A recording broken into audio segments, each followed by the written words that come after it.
Miqueias 6, capítulo 6, verso 8. Olha só que a palavra do Senhor nos revela. Ele já mostrou a você. Vocês estão com a versão aí, irmãos? Hoje é dia da Bíblia. Pedimos 10 Bíblias NAA. Para você, pelo amor de Deus, você está na igreja já há quanto tempo? A sua Bíblia ainda é a revista e corrigida, ou é o divino? Quem que usa a revista corrigida? Assembleia de Deus. Então, o Felipe já trocou a Bíblia, Felipe? Ah, que bom. Então, NAA. Não fica acompanhando a projeção falha. O Rafael tem hora que passa mal. É difícil. Demora. Tem a sua Bíblia para a gente ler bem forte. Olha lá. Cida, me empresta aqui a sua Bíblia, por favor. Nós pedimos essa Bíblia aqui, ó. Você vai pagar o custo dela. É só para você ter uma Bíblia NAA. É uma média de R$ 75, R$ 80, tá? É só para você ter a Bíblia na nossa versão que nós adotamos aqui na igreja, para a gente ler bem forte. Senão a gente lê com 2 gatos pingados, fica feia a leitura, fica muito ruim. Vamos lá, bem forte, vamos lá. Tá certo que eu errei, mas é porque agora nós vamos ler forte. Vamos lá, 8. Ele já mostrou a você o que é bom. E o que o Senhor pede de você?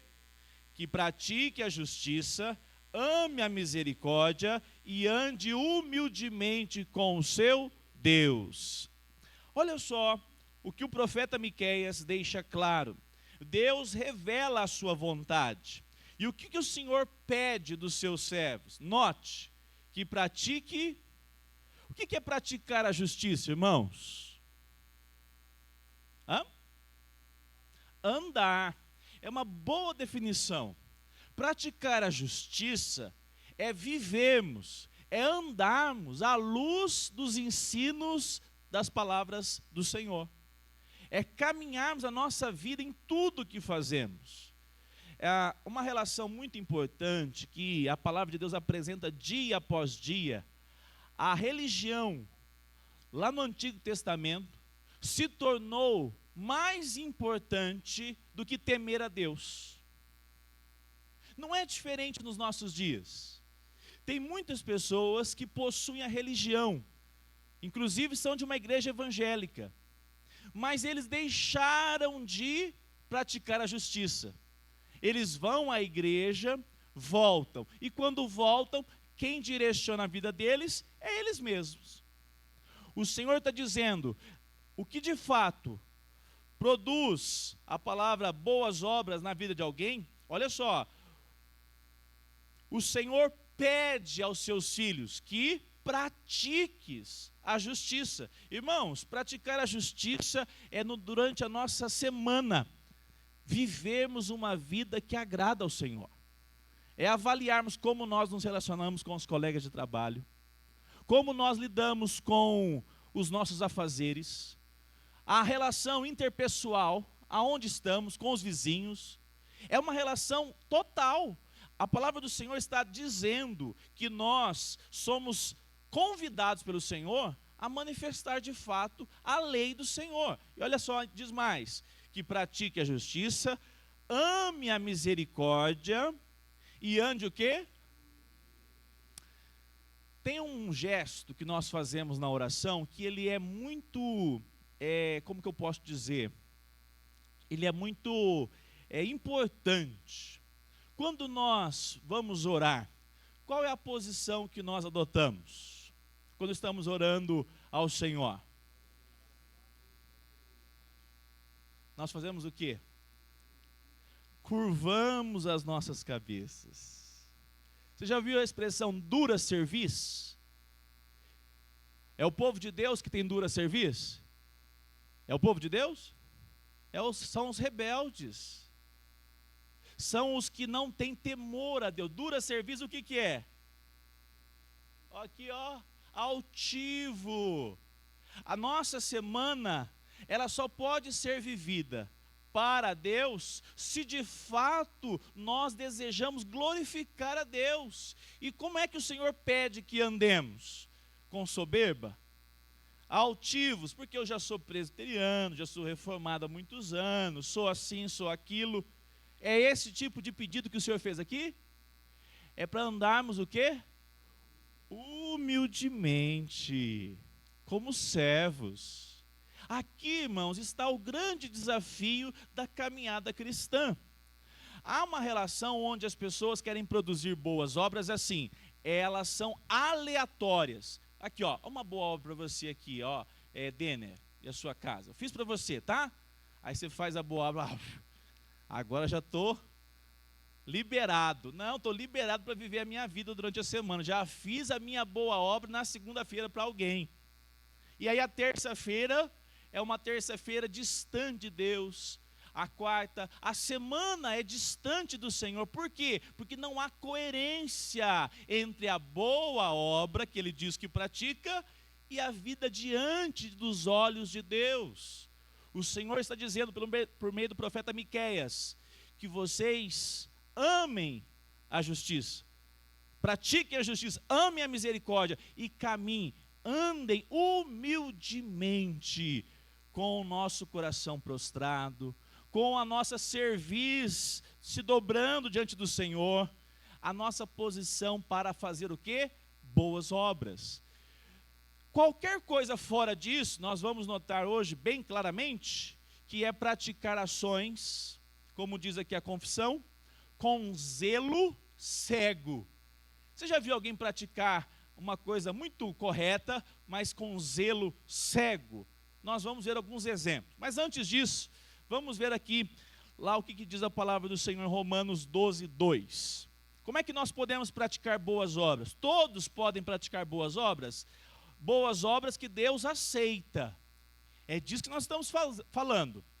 Quando alguém produz uma boa obra lá fora sem Deus, quem que direcionou essa pessoa para produzir essa boa obra? Vocês entenderam? E ao mesmo tempo tem uma pegadinha aí. Quando a pessoa não teme ao Senhor e produz algo muito bom, quem estabeleceu para ela produzir aquela boa obra? Deus. E de quem é a glória? Não dele. Nós vamos ver hoje isso, até mesmo nós em Cristo Jesus, só produzimos aquém do que deveríamos produzir. Mas quando nós pensamos a respeito de pessoas que não temem ao Senhor, você já pensou se o seu professor da sua escola, ou melhor, vamos pegar aqui das crianças, do seu filho, da sua filha, não teme ao Senhor, fala, não, eu não quero dar aula mais, eu quero... Está certo que talvez ele poderia receber uma reprimenda, mas ele faria só de má vontade, sem nenhuma dedicação. Não é o que nós vemos aí fora hoje. Você vê pessoas que não temem a Deus, mas são zelosas, elas são dedicadas, mas na realidade elas cumprem aquilo que Deus estabeleceu. Mas não é glória para Deus, porque não procede de um coração que ama o Senhor. Quer ver um exemplo disso? Quem já foi menino aqui e o pai pediu para lavar o carro? Essa é história de americano, né? Quando a gente é menino, normalmente as histórias aqui é um pouco diferentes. Mas eu escutei uma história interessante. John Piper conta que o menino chamou os colegas para ir assistir um jogo de basquete. E aí o pai acordou num sábado e falou assim, meu filho, hoje não é o dia do jogo, que nós vamos levar os coleguinhas para assistir? Isso, papai, é hoje. Aí o pai disse assim, então é o seguinte, agora na parte da manhã, vai lá e lava o carro. Nós já tínhamos combinado, quando for usar o carro, quando a gente for sair com alguém, você que vai se responsabilizar em lavar o carro. E aí o menino pegou e falou assim, não quero. E criou problema, disse que não ia fazer, e o pai falou, olha meu filho, mas eu disse para você que o combinado era esse, nós vamos levar os seus coleguinhas, mas você precisa fazer a sua parte. E o menino fez aquele showzinho que adolescente normalmente rebelde quer fazer. E de repente o pai falou assim, o combinado está aí. Quando foi lá pelas tantas, o menino foi lavar o carro, não falou nada para o pai. Lavou o carro todinho, aspirou, e no final o carro estava pronto. O pai viu tudo aquilo ali. eu pergunto para os irmãos, qual era o objetivo? O objetivo era lavar o carro? E esse é o ponto. O objetivo principal era o quê? Agradar o Pai. E ele produziu o quê? Aquilo que na realidade era uma, como é que é a palavra, Dênia? O interesse pessoal. Ele cumpriu porque pensou, eu vou levar os meus colegas, eu vou me beneficiar com o carro limpo, mas na realidade o primeiro pedido qual deveria ser feito? Ô Pai, eu sou grato porque o Senhor me deu o privilégio de poder levar meus coleguinhas hoje no jogo. É ou não é, meus irmãos? Perceba a relação quando nós vemos as boas obras lá fora. As boas obras, quando são feitas, elas não têm por objetivo, sem Cristo, glorificar a Deus, demonstrar amor a Deus, mas sim uma relação pessoal, que tem um interesse particular, seja ele de qual ordem for. Percebam? Muito bem, vamos caminhar então. Romanos 12, 2. Quem lê, por favor, por gentileza? Olha só como o apóstolo Paulo resume como podemos agradar a Deus.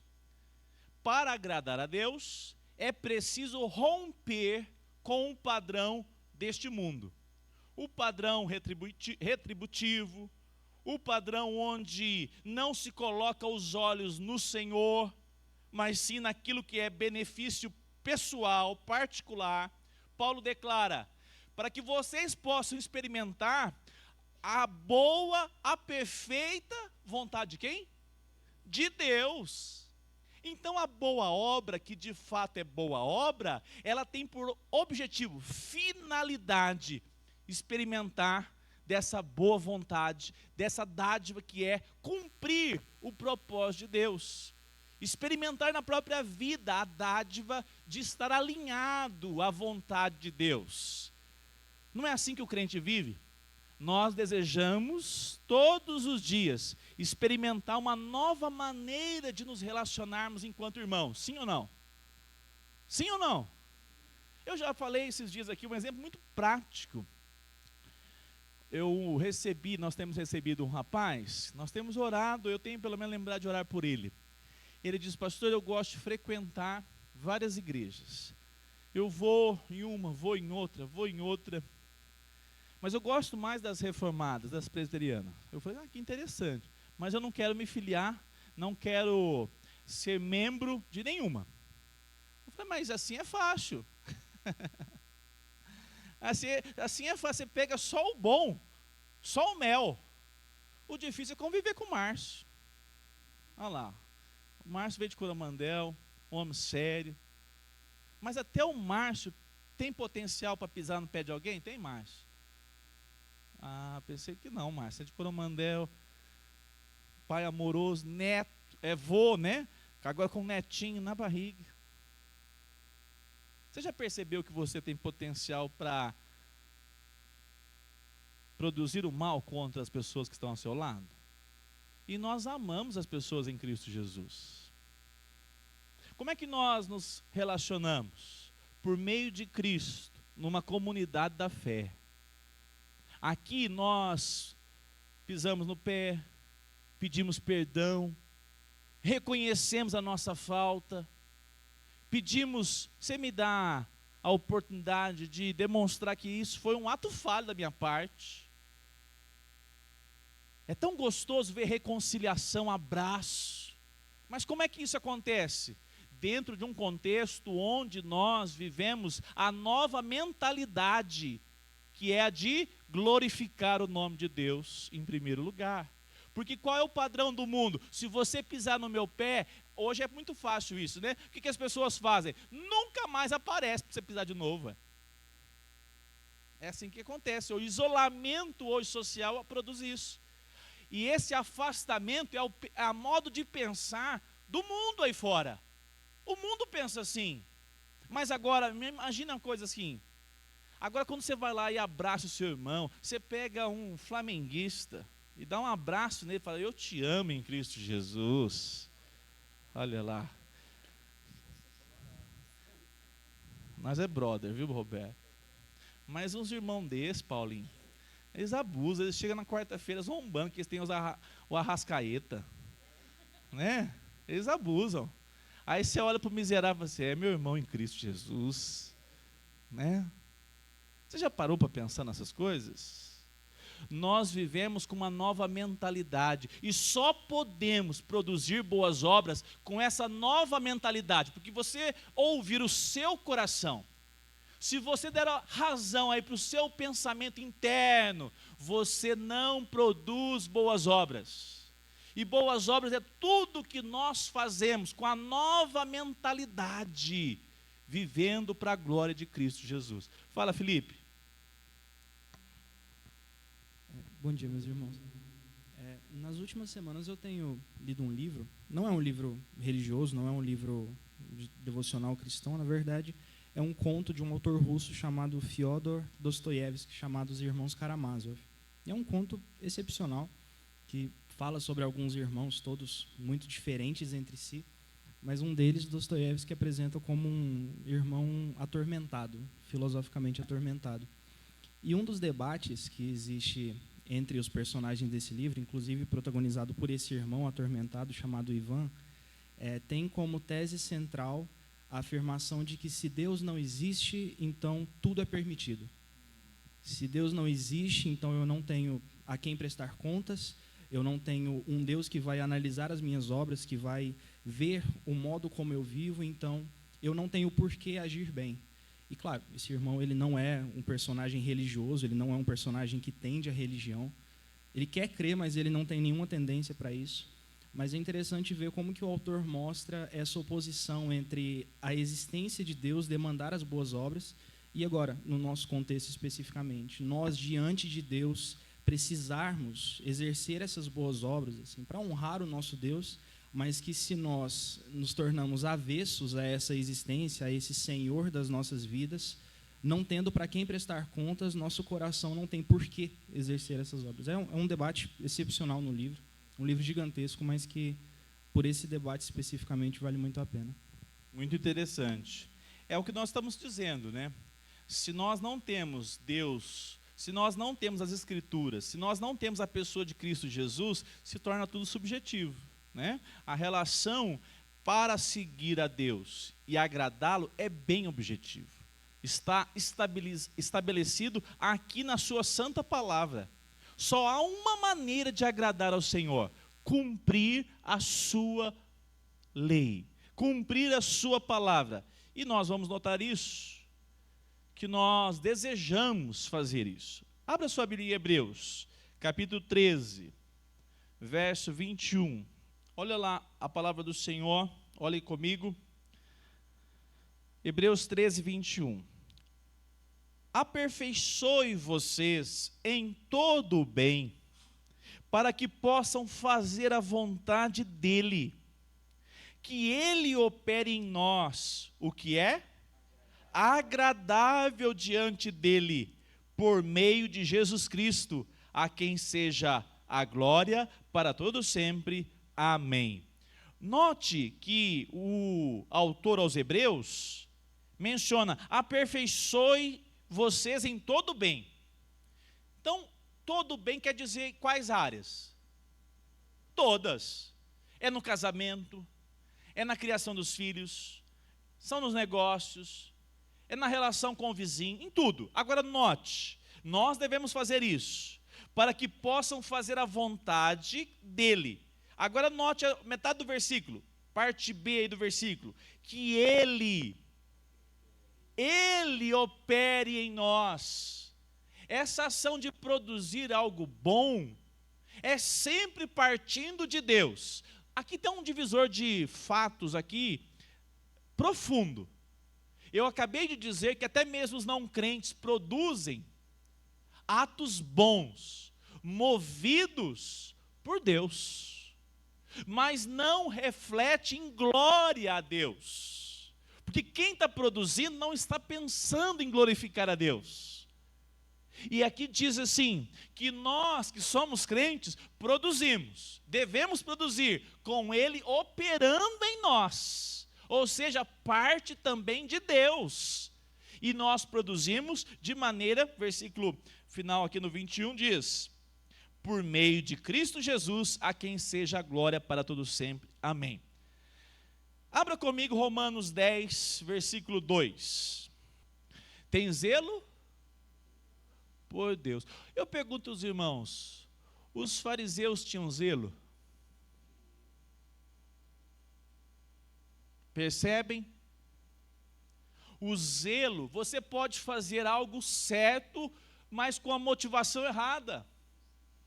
Nós podemos fazer algo que é extremamente cheio de virtudes aos olhos humanos, mas não segundo aquilo que Deus deseja. A palavra do Senhor, ela vai deixar isso bem claro agora no parágrafo 2. Como nós podemos nos achegar a Deus com ações boas, produzidas, mas com um coração o quê? Distante do Senhor. Olha só, vamos lá caminhar aqui rapidamente para o parágrafo 2. Estas boas obras, feitas em obediência aos mandamentos de Deus, são fruto e as evidências de uma fé viva e verdadeira. Por elas, os crentes manifestam a sua gratidão, robustecem a sua confiança, edificam os seus irmãos, adornam a profissão do Evangelho, tapam a boca aos adversários e glorificam a Deus, cuja feitura são criados em Cristo Jesus, em Jesus Cristo, para isso mesmo, a fim de que, tendo seu fruto em santificação, tenham no fim a vida eterna. Só espera aí, deixa eu pegar aqui, faltou aqui a minha... Aqui, está aqui, ó, Samuel. Abra sua Bíblia rapidamente, 1 Samuel 15, 22. Teve um rei que quis agradar o Senhor com ofertas. Ofertar ao Senhor é bom? É justo? Sim. Honrá-lo num culto é bom? É justo? Sim. É zelo? Sim. Mas qual foi a escolha dele? A escolha dele, diz o profeta, que ele decidiu, antes de obedecer, praticar algo que o reprovou.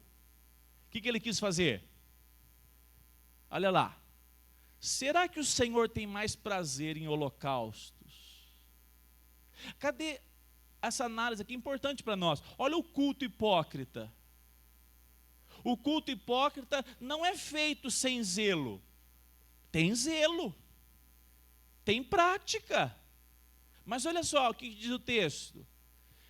Tem o Senhor, será que o Senhor tem mais prazer em holocaustos e sacrifícios do que obedecer a sua palavra? Esse contexto diz que Saul vem de uma batalha e Deus deu uma ordem clara: não traga nada de despojos, não traz um animal vivo. De repente o Samuel escutou aquele, como é que chama o nome? Bramido, não, balido de animais. E aí Samuel parou, peraí, não é possível um negócio desse. Aí o óleo de peroba do Saul, na hora que foi confrontado, ele responde: "Oh, meu senhor, trouxe todos esses despojos para fazer o quê? Prestar culto. Prestar culto." Mas a palavra do profeta, ela é bem objetiva. Ela diz: tem o Senhor prazer, tanto prazer em sacrifícios? Interessante isso aqui. Jesus teve que produzir sacrifício e obediência, para que hoje você viva, nós vivamos em obediência ao Senhor. Saul quis fazer algo que ele não dá conta, e nem poderia jamais. Saul deveria se submeter, dizendo: se o Senhor diz para não trazer nada, eu não quero fazer nenhuma surpresa para Deus, Kinder Ovo para Deus, não, uma surpresinha. O profeta olhou bem para o Saul e disse: pecou contra o Senhor. Olha só, o zelo estava ali. Tinha culto? Tinha, a intenção era de culto. Tinha animais para ser oferecido? Tinha. Seria um culto da vitória, segundo alguns aqui na nossa geração. mas o Senhor reprovou, porque a despeito dos bens materiais, das vitórias de guerra, o Senhor está dizendo: você não se importou em obedecer a minha palavra. E esse é um ponto central para nós. A grande questão é: produzimos boas obras quando nos submetemos à palavra do Senhor. É uma relação direta. Uma vez eu trabalhava com um rapaz, ele dizia assim para mim: Fabinho, eu cometi aqueles errinhos agora de manhã, erros bem sérios, mas eu acabei de voltar lá da igreja, já fiz uma oração, a igreja ali fica sempre aberta, depois que eu faço essas coisas tudo, eu vou lá e rezo e me apresento diante de Deus e pronto. Você não acha que está certo? Toma vergonha nessa cara sua, né? Percebe que a relação de quem não conhece a palavra do Senhor é assim? Ela é banalizar aquilo que agrada ao Senhor. É banalizar a lei do Senhor. E enquanto a palavra do Senhor nos chama a nos submetermos em obediência. Muito bem. Tiago 2,18.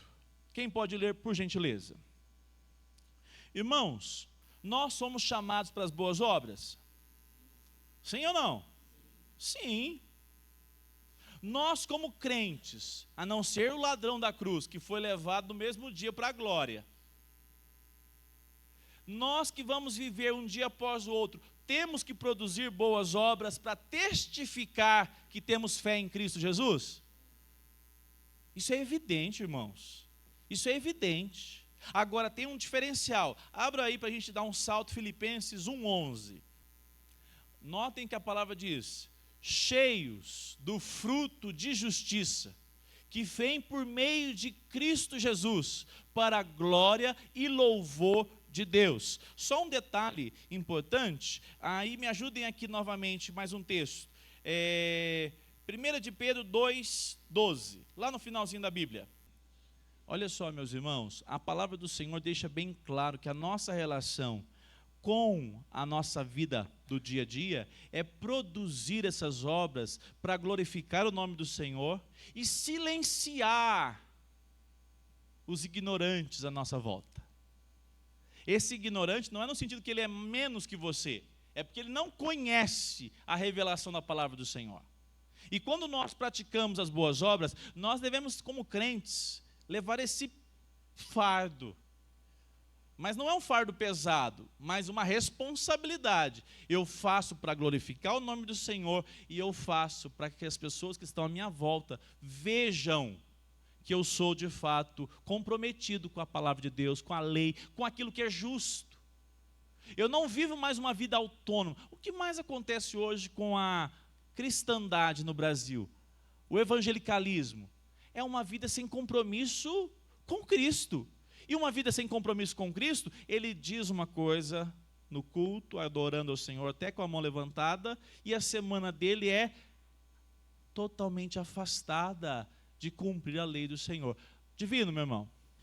Tem muitos irmãos, eu converso com alguns irmãos evangélicos no serviço, eles chegam a dizer que se a igreja evangélica não pratica boas obras, tipo do evangelho social, em ajudar pessoas com cestas básicas, esmolas, essas coisas assim, socorrer as pessoas que estão em condição de vulnerabilidade, ajudar os mendigos, andarilhos, eles acreditam que a igreja não está praticando obra social e não está praticando as boas obras. É preciso se libertar desse conceito de que boas obras para o cristão é somente esse evangelismo social, enquanto que a Bíblia ensina que a verdadeira piedade é uma vida que glorifica a Deus. As boas obras que o cristão deve realizar, é lógico que a igreja também deve ajudar as pessoas menos assistidas, né?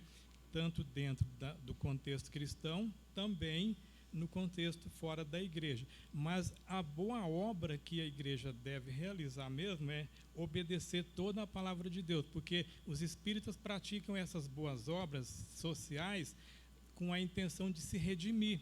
E também tem muitos crentes que associa boas obras com ajudar mendigos, pessoas em situação de rua, eles acham que fazendo isso também estão se justificando diante de Deus. Aí entra o conceito de justiça própria.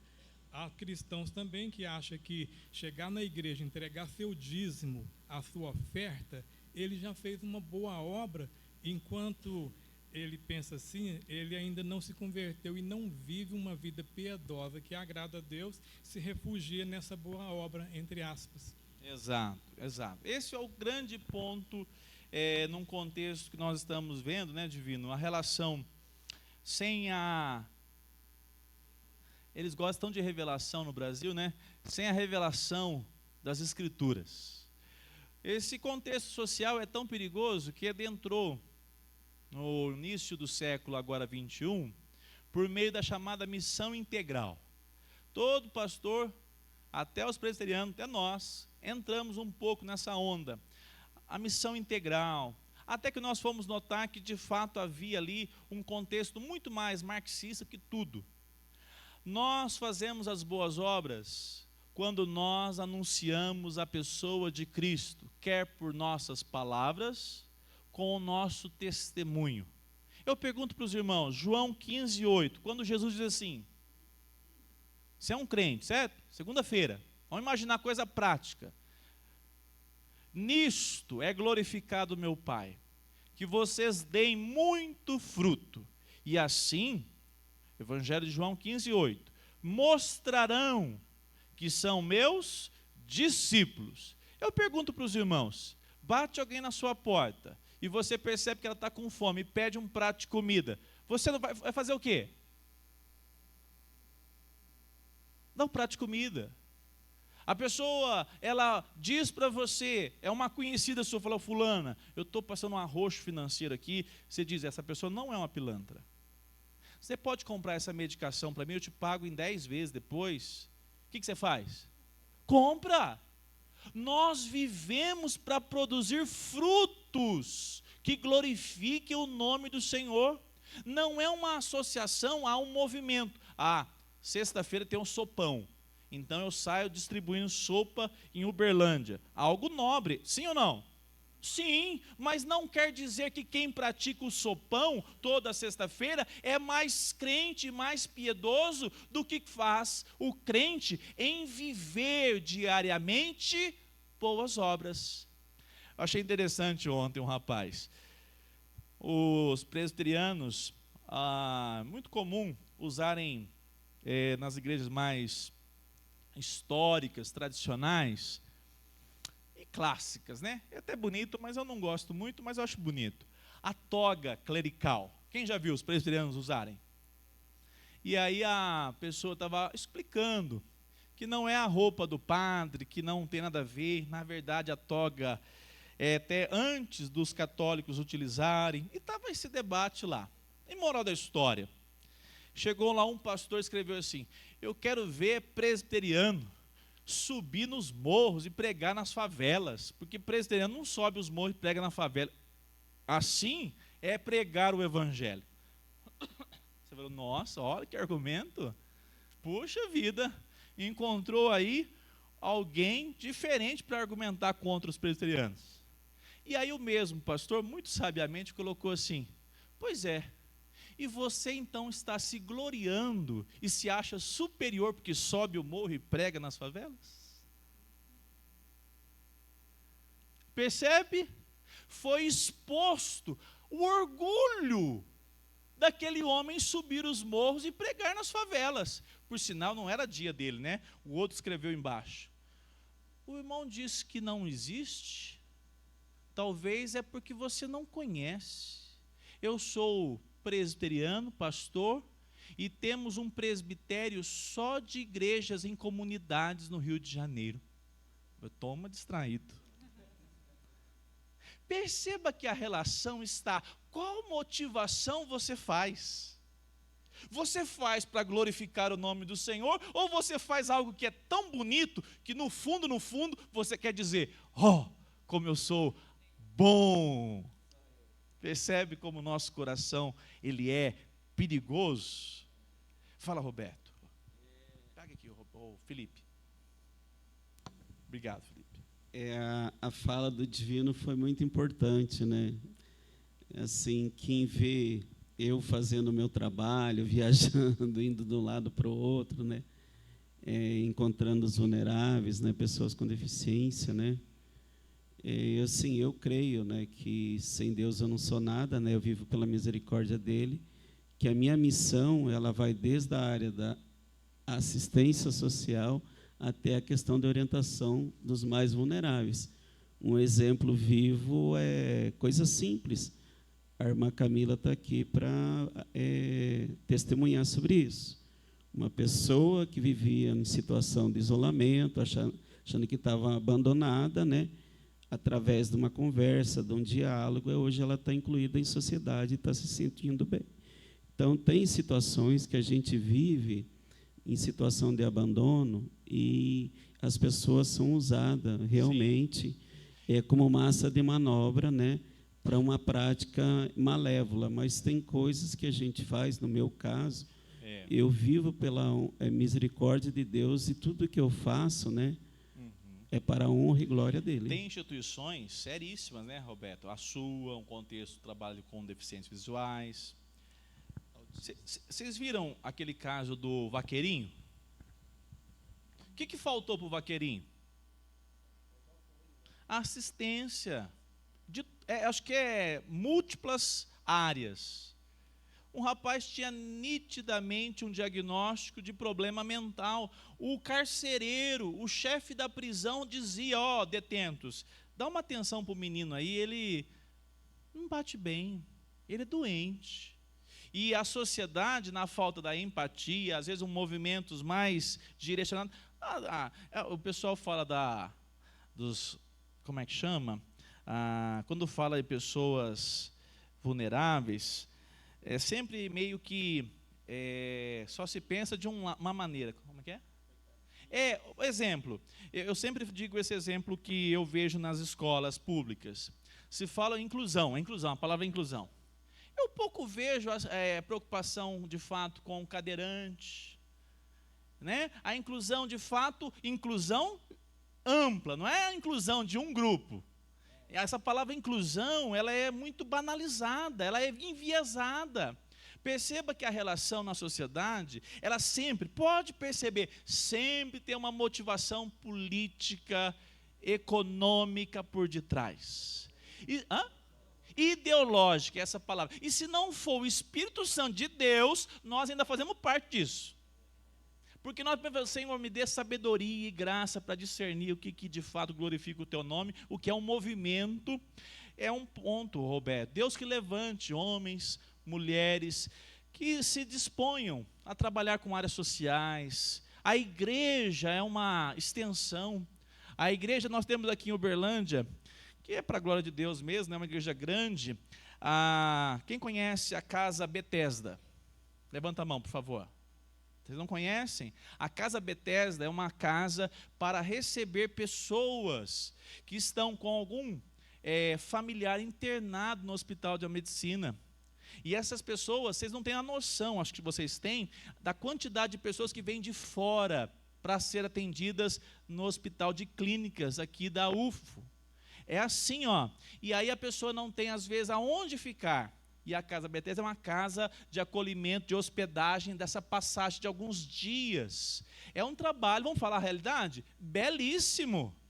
Que Deus nos dê a graça de sermos uma igreja um dia que tenha um trabalho, uma escola, algo assim. Agora notem, a nossa maior e mais importante obra social é fazer o quê? Proclamar o Evangelho de Cristo Jesus. Nós estamos praticando uma obra social nesse momento, em proclamar à sociedade que ela necessita de Cristo Jesus. E se vier alguém com fome aí fora, nós vamos dar o que para ela, divino? Comida. Se vier alguém para tomar banho, Paulo, dá para tomar banho ali, Paulo? Dá, tá bom o chuveiro agora, né? Toma banho, porque nós vamos cuidar dessa pessoa, a não ser que seja um malandro. E que tem demais, né? Infelizmente, a gente investiga também, né? Nós não vamos ser... Qual que seria a palavra? Nós não vamos ser tolos, né? Vamos caminhar então aqui, capítulo, ou melhor, parágrafo 3. Olha só essas boas obras. De nenhum modo é algo dos próprios fiéis. Essa boa obra em você não é sua, mas provém inteiramente do Espírito de Cristo, a fim de que sejam para isso habilitados. É necessário, além da graça que já receberam, uma influência positiva do mesmo Espírito Santo para obrar neles o querer, o perfazer segundo o seu beneplácito. Contudo, não devem, por isso, tornar-se negligentes, como se não fossem obrigados a cumprir qualquer dever, senão quando movidos especialmente pelo Espírito. Mas devemos esforçar-se por estimular a graça de Deus que há neles. Ou seja, tudo que nós produzimos é a ação do Espírito Santo que te deu um coração quebrantado. Eu vejo alguns relatos aqui na igreja, irmãos que se compadecem do outro, olha a situação e fala, nossa, não vou deixar passar, abençoa. Gestos de intercessão, ó, estou orando por você. Isso é fruto de um coração que foi alcançado pelo poder de Cristo. Agora, nós não podemos ficar assim, ó, vou ver se eu vou sentir no meu coração para perdoar o Valdo. O Valdo está muito ruim comigo. É assim que nós temos que fazer? Não, olha lá, nós não devemos ficar esperando, já é uma ordem, faça-se sentindo ou não sentindo. É como aquela expressão, o pastor Arival brinca, né? Trazei as ofertas com alegria, né? Ele brinca, traz com alegria, sem alegria, traz. Assim a ação do Espírito Santo nas nossas vidas, faça com alegria. Tem horas que eu já cumpri a vontade de Deus emburrado, quem já fez assim? Só eu, né, que sou um miserável pecador. Você faz e pede, Senhor, me dê força para fazer isso. Senhor, Senhor está me sustentando, eu vou procurar lá a onça. Me dê força para procurar e ser servo do Senhor. Porque quando a gente vai com a nossa força, o que a gente faz? Volta tudo marcado, né? Saiu na disputa. Quer quebrar a cara do outro e o outro também quer quebrar a sua. Vai dar briga. Agora, quando vai no poder do Espírito Santo, vamos acertar. De repente você ganha até um grande amigo. Alguém que passou por uma situação e você se revelou um servo do Senhor. Seja aonde for isso, né? Para caminharmos para o final, vamos lá, rapidamente. Filipenses 2:13. Eu separei aqui para nós. Nós temos que ler bem forte esse versículo. Porque a glória, Roberta, só pode ser do Senhor, não é nossa. Olha lá, vamos juntos. 2:13. Porque Deus é quem efetua em vocês tanto o querer como realizar, segundo a sua boa vontade. Louvado seja Deus por isso. Olha só, capítulo 4, versículo 13. 4:13.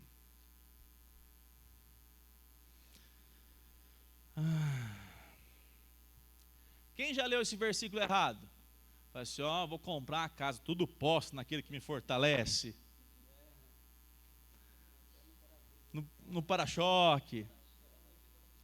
Teologia da prosperidade, nada de braçado nesse versículo. Tem um irmão enjoado lá, Machado, que mais tem, né? Irmão não, é um povo enjoado, vamos pensar assim. Eu vou ter que lidar com ele a semana inteira. Aí você lembra, tudo posso naquele que me fortalece. Quem atua na sua vida hoje é o Espírito Santo de Deus.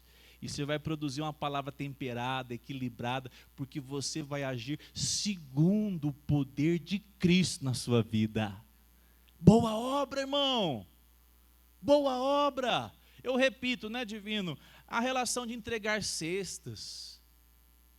Paulo diz, ainda que eu me dê o meu corpo, ainda que eu coloque o meu corpo a queimar, se não tiver amor, eu faço aquilo que é mais fácil, eu faço aquilo que de repente nem dói tanto, e aí eu já me gabo de dizer, não, já fiz. Não, tudo posso, tudo. Isso está relacionado a tudo que nós fazemos para louvar e bendizer o Senhor e sermos instrumento de bênção na vida de irmãos e irmãs à nossa volta. Os que alcançam Parágrafo 4. Os que alcançam pela sua obediência a maior perfeição possível nesta vida estão longe de exceder as suas obrigações e fazer mais do que Deus requer, que são deficientes em muitas coisas que são obrigados a fazer. Lucas 17:10 resume bem, né? Olha só aqui na projeção. Assim, vamos ler juntos? Assim, também vocês, depois de terem feito tudo o que lhes foi ordenado, digam: somos servos inúteis, porque fizemos apenas o que deveríamos fazer. Olha que interessante. Só crente pode viver isso, porque você não pega um pedacinho da glória. Você não é chamado a pegar nenhuma parte, a não ser se você um dia, e com a igreja eu creio juntamente, estaremos com Ele lá na glória. Aí sim nós seremos glorificados, receberemos do Senhor a dádiva de reinarmos com Ele. Lá nós não vamos mais precisar dar um testemunho de servos inúteis. Lá não, lá nós vamos ser conhecidos como os filhos. Nós vamos sentar e reinar com Cristo, príncipes. Aqui não. Aqui é papel, como é que chama aquele? Toalha no braço. Aqui é serviço. Aqui quem quer caminhar com Cristo e ser maior no reino, se faz o quê? Servo, o menor. Amados irmãos, como isso aqui é um desafio para a igreja? Porque sem a ação do Espírito Santo não se vive isso. O nosso coração é altivo, nosso coração é orgulhoso, nós gostamos do pedestal, nós gostamos da glória. E o texto está dizendo: toda a glória é o Senhor que nos deu um coração de servos. E a gente pensa assim: mas ninguém viu, ninguém nem notou. Você fez para a glória do Senhor. Saiba de uma coisa: o nome do Senhor é mais glorificado, talvez, quando ninguém viu. Não é assim? Porque a gente pode confundir, é difícil. A gente recebe uma glorinha ali e já pronto, já se acha. Posto no Instagram. É verdade. Olha lá, Neemias 13:22. Vamos ver a oração desse homem? Eu pergunto para os irmãos: Neemias trabalhou muito? Foi importante para Israel? Olha a oração dele. Será que ele entendeu quem ele é? Também mandei os levitas que se purificassem e viessem guardar os portões. Até aí tudo bem, né? Agora olha a vírgula. Para santificar o dia de sábado. Vamos lá.